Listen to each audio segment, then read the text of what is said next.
welcome back to Good Vibes and High Tides. I'm Phil, I'm Jesse. and we are lovers of cruises. So much so that we try to go on a few each year, but it's amazing to us that there are so many people out there that have never been on cruises before. And we decided to make a little video to help people out if 2026 is going to be the first year that you go on a cruise ship. Now, before we get into our personal advice for new cruisers, it's important to know that cruising is a different type of vacation. If you're an avid park goer or resort goer, this is going to be a much different experience for you. We go on cruises to combat boredom. When we just find ourselves saying, wow, we're stuck in a routine and we really need to get out there and have some fun, that's when we book a cruise. Which brings us to our first tip. There's so much to do on a cruise ship, you don't want to miss anything. So when you check in, you get on the ship, you eventually get to your room, you're going to meet your stateroom attendant. And when you meet that stateroom attendant, you're going to ask them politely to please provide you with a paper compass for your room. The compass is the schedule of activities that are ongoing every day. It's going to tell you what dining options are open at certain times, what activities are happening and where. It's also going to tell you the events that are going on that night. If you know ahead of time what you're looking forward to, you won't find yourself missing half the fun. Also, you're not going to be glued to your phone. I don't know about you, but my wife and I go on cruises so we can unplug. Grabbing the paper compass and a morning coffee going through the list of events just feels good. And I don't have to stare at a screen half my day. Also, being very real, we don't want to feel bored on vacation. And having activities to do really helps us from feeling bored, like we feel at resorts when it's 8 o'clock at night and there's nothing going on. So we like to say, oh, there's a 3 o'clock volleyball tournament or there's a 7:30 karaoke. And then we have our day set up with activities that we're looking forward to, and the day is enjoyable and we don't feel listless. So trust us, put down your phone and grab a paper compass and a highlighter. Suggestion number two is to get to know your stateroom attendant. They really will help guide you through your trip. If you have the drink package, they can provide you water bottles in your room. So you don't have to run around and figure out where you're going to get your next water bottle from.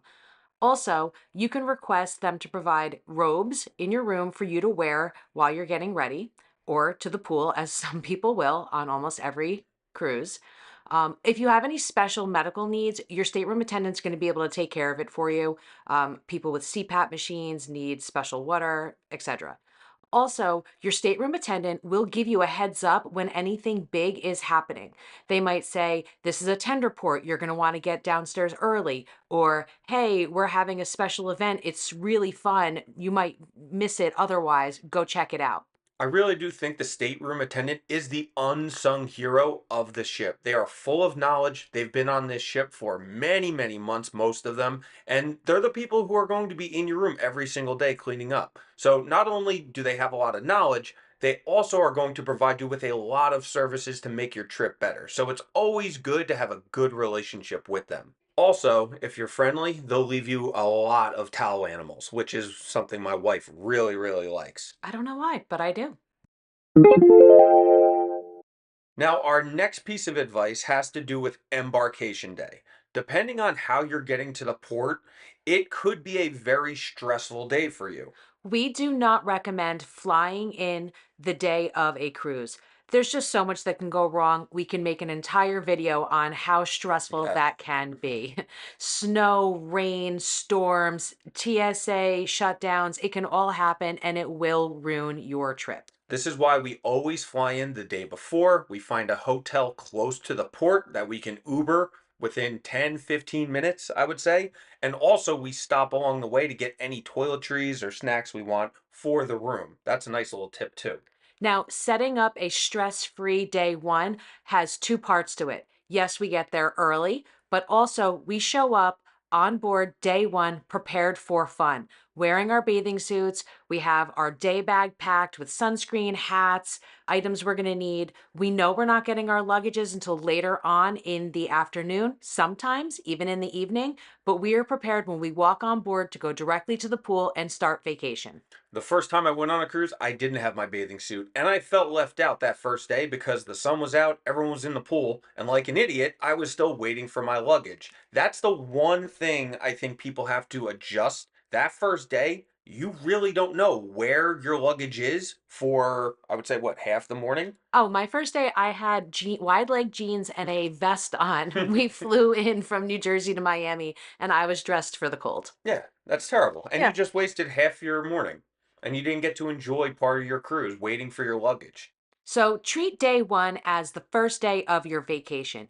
If you can, plan ahead to fly in the day before so that it is a stress free day. That's great. If you can't, you can still come prepared so that the moment you get on board that ship, your vacation begins. Show up in your bathing suit, have your pool bag ready, and be prepared to enjoy your first day right away.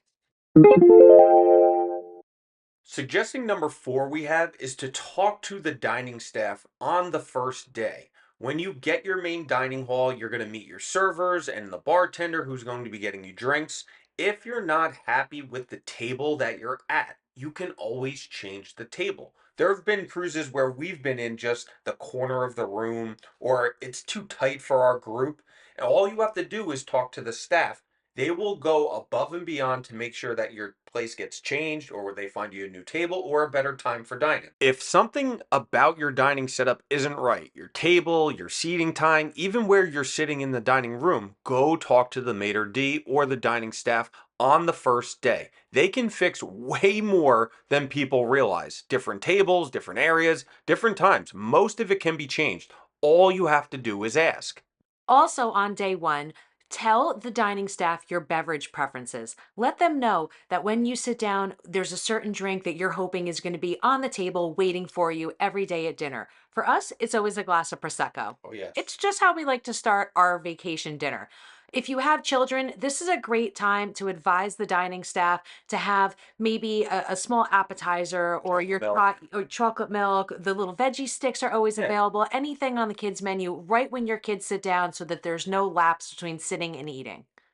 Don't feel bad that you're asking for these extras from the dining staff. That is why they're there. This is what their purpose is. They want to make sure that you have the best cruise possible. This tip comes from our experience with the dining staff. They are trained to pick up on your patterns. They will look to see if you are ordering the same beverage or appetizer every meal.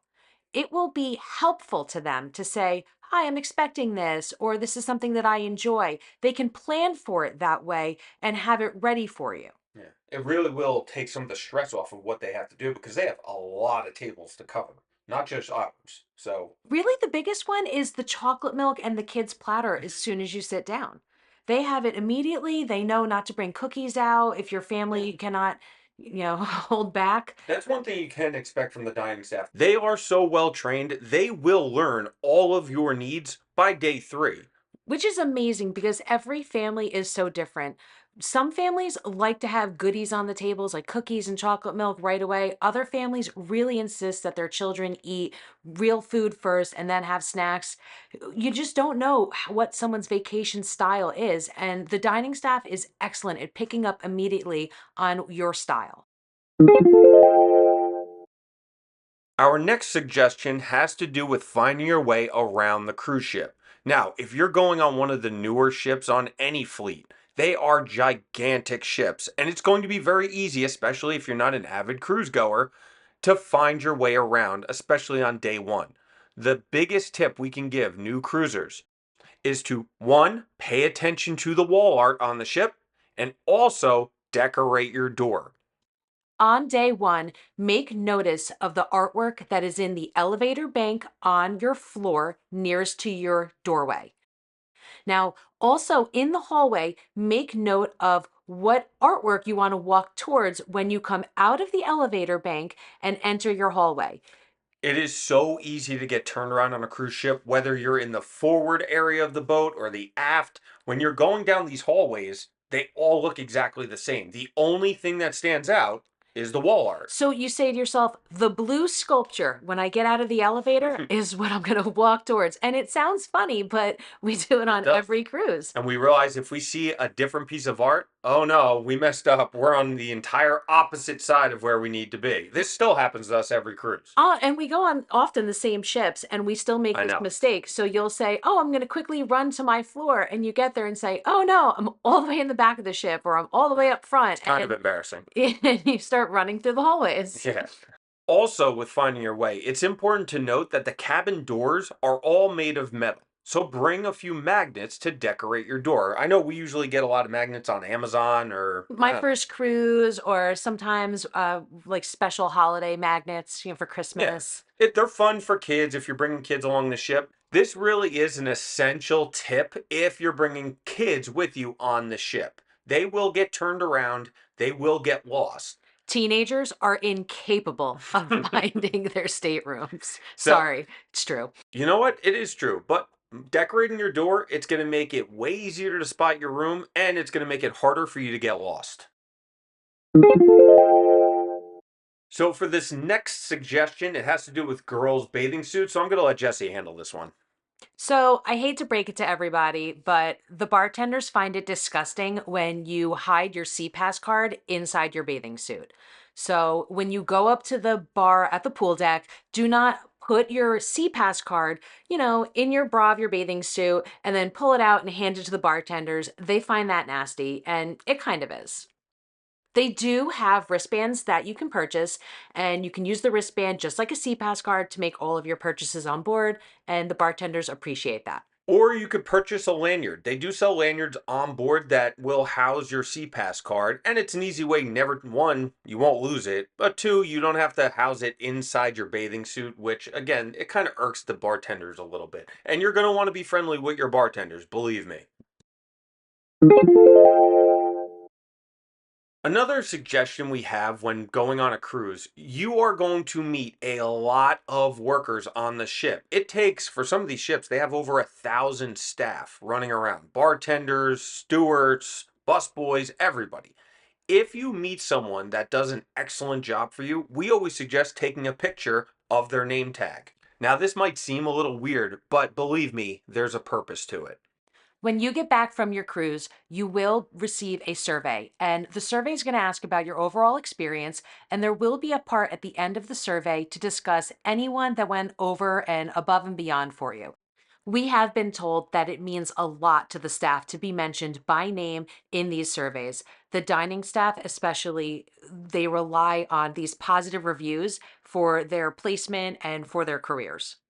Like I said earlier, it's impossible to remember everyone who had a positive impact on your vacation. It's easier to make a list, take a picture of their name tag. That way, later, you can give them the credit that they deserve. Like Jesse said, it really goes a long way with giving them a positive shout out on your review. So another time saver that will help you on disembarking the ship. If you're going on land for an excursion or a beach day or whatever, don't feel like you have to run around top deck collecting towels, getting waters for your bag or anything.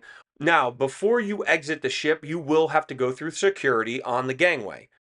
There will be a person set up there to check out towels for you and to sell you waters and Gatorades and things like that.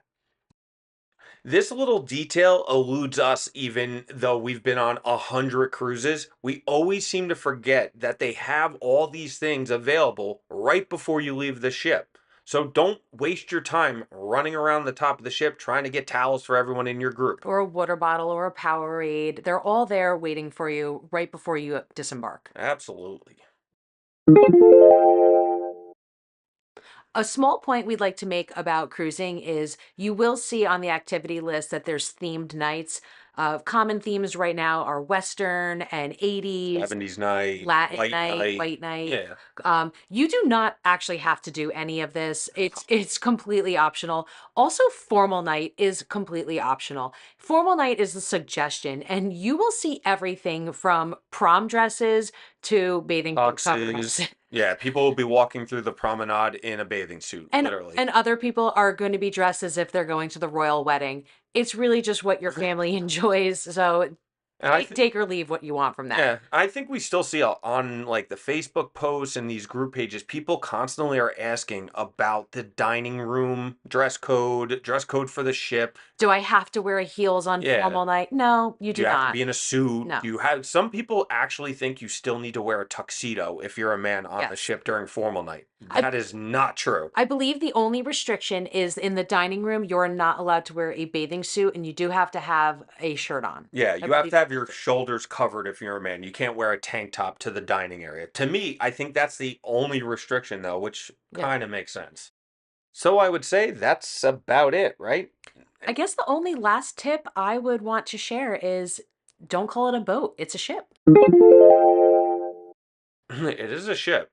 I would say do get out of your comfort zone too. If you're used to just sitting around on the beach, drinking all day, which is great, you could do that for a day on a ship, but there's so much to do. Try new things, Try new foods, try try new new foods. drinks. Yeah, try Order new a drink drinks. just to see if you like it. Yeah, especially if you have the drink package, utilize that. That's actually another tip too. Order something you would never order before. That what was that one drink I got? It was a Pim's cup. That's I right. think I got it at the Schooner Bar. I tried a bourbon drink last You cruise drank a bourbon drink like and that. I found one I liked. I like peanut butter Yeah, whiskey. peanut I butter don't know. whiskey. That's really part of the drinking packages I think people overlook. The fact that you could order a drink and if you don't like it, you could just kind of give it back and you didn't waste $14. Or at the pool, ordering a big pina colada. I'm really going to take 4 or 5 sips from it and be Yeah. done. Let's be honest. Try new events. Make sure that you do have the app ready to go before you get on the ship. Now, as soon as we get on the ship, I put my phone away, but before you get on the ship, you need that app ready to go. So, Especially for check-in. yeah, so definitely have your app ready, but really, I'd say that's it. Get on boat, and I called it a boat. It's a ship. Yeah. Get on the ship, start enjoying your vacation. And if any one of these helped you have a better experience on the ship, please let us know below. Put it in the comments. So that's it for Cool Vibes and High Tides. I'm Phil, I'm Jesse. and we'll see you on the high seas.